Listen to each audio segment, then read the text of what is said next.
There are loads of different warrior games out there, from the standard Dynasty Warriors, Gundam Warriors, Warriors Orochi, and shit, we even got Nintendo one with Hyrule Warriors. Now, having grown up playing a couple of these as a kid, loving Hyrule Warriors and Dynasty Warriors, I was offered to take a look at Samurai Warriors 5, which has just released. And while yes, it is a Warriors game, it's not really my personal jam, but it could be yours. Samurai Warriors 5 has just released, and it's basically like every Warriors game that has released.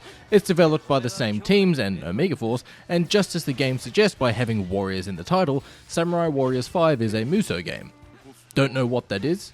Well, it's basically a open world hack and slash game where you play as a selected character and you take on hordes of standard cannon fodder enemies. In games like Dynasty Warriors, Hyrule Warriors, and yes, in Samurai Warriors, you'll attack and defend locations and take on enemy armies. In basic summary, it's a simple hack and slash game and you progress through a sandbox playing arena. Samurai Warriors 5 is a simple pick up and play system where after about 10 to 15 minutes of playing, you'll get the rhythm of the gameplay and it's simple, mindless fun. Now you start off as Nobunaga Udo, I think that's how you pronounce it, who is a bit like Sephiroth, wields a huge ass samurai sword. Now you'll learn basic mechanics like light and heavy attacks as well as using your character's special ability, which just like all warrior games is loud and over the top. When booting up Samurai Warriors 5, you've got no other option when it comes to gameplay to boot up the so-called story and start getting into the action. Now yes, there is a story here in Samurai Warriors 5, and honestly, I personally have no clue about it, and I didn't really care for it. These are of course my personal opinions, but warrior games or Musou games aren't really known for their story, they're just mindless hack slash fun games. Gameplay wise though, Samurai Warriors 5 does exactly what the title suggests. It's a Warriors game, and just like all Warriors games before it, you'll need to basically help your army push or defend points by taking out opposing armies' lieutenants and officers and captains. There are a couple of different enemy variants in these games, with the standard cannon fodder, which are just dangerous toddlers with a toy lightsaber, but then there's also sergeants who have a bit more health, but they still aren't really dangerous, and then there's lieutenants and captains, which are basically other playable characters fighting for the enemy team. They'll have names instead of just generic captain for their health bar, and they'll be able to block attacks and have special abilities too. Outside of battles in the main mode, there is a blacksmith where you can upgrade your weapons that you've found on the battlefield that will further enhance your character. You can also level up your character with skill points and skill trees. There's a shop where you can purchase new gear, but these are just extras that, personally, I feel like they didn't really add much to the game. Now, you might think otherwise, and I could be wrong, but yeah, they just felt a little pointless to me.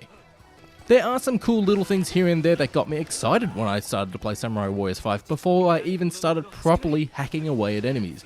When booting up the menu sound effects reminded me of the old Tenku games, and those games were fucking awesome and it put me right into the mood.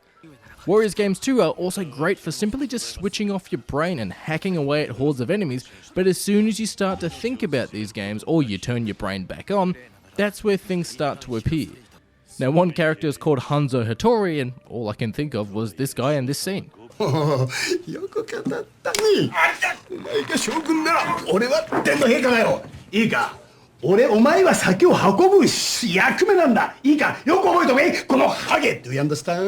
Now, again, these are my personal issues with Samurai Warriors 5, and they may not be your problem at all. Hell, you might not even see them as problems, and you actually might see them as preferred mechanics. Now, first thing, you're basically forced into the story mode straight away, and again, story mode in these games are pretty boring, and the cutscenes themselves are quite lackluster in some opinions. There's a wedding cutscene that actually got my attention for a little bit before I just sort of got bored. Now, graphically, Samurai Warriors 5 is fine, and it's a bit similar to that of the Borderlands series as well, if you ask me. Each character is unique, but all other characters, like the cannon fodder troopers, all have the same face. I mean, come on dude, it's 2021, we can at least have some variety here, right? Now, I have seen this argument come up a couple of times with multiple Warriors games, and I get it, but you can't create your own character here in Samurai Warriors 5. Now, this statement has again been said multiple times with previous Warrior games, but some have said that there are a heap of different characters in these games, so why would you want to create your own character? And my answer is this: because you get involved and you care about the character that you've created, rather than just a character that you've been forced to play. Finally, the last problem with Warriors games in general, not necessarily Samurai Warriors, but once you've played one Warriors game, you've played them all. And yeah, you could say that with fighting games or races, But with racing games, you have different cars and different tracks. Fighting games, you have different fighting styles and mechanics and characters. Where in Warriors games, if you've played Dynasty Warriors 2 back on PlayStation 2, the formula hasn't changed here in Samurai Warriors 5. The only difference here really with Samurai Warriors and Dynasty Warriors is the characters you play as.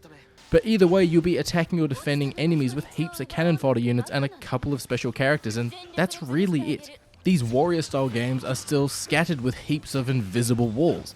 I mean, look at this, my character was jumping over a small wall really easy, but you can't progress because you have to follow the map 100%. Any deviation away from the path that the game has made will be met with an invisible wall. If you're a fan of these warrior games, then they'll be right up your home with Samurai Warriors 5.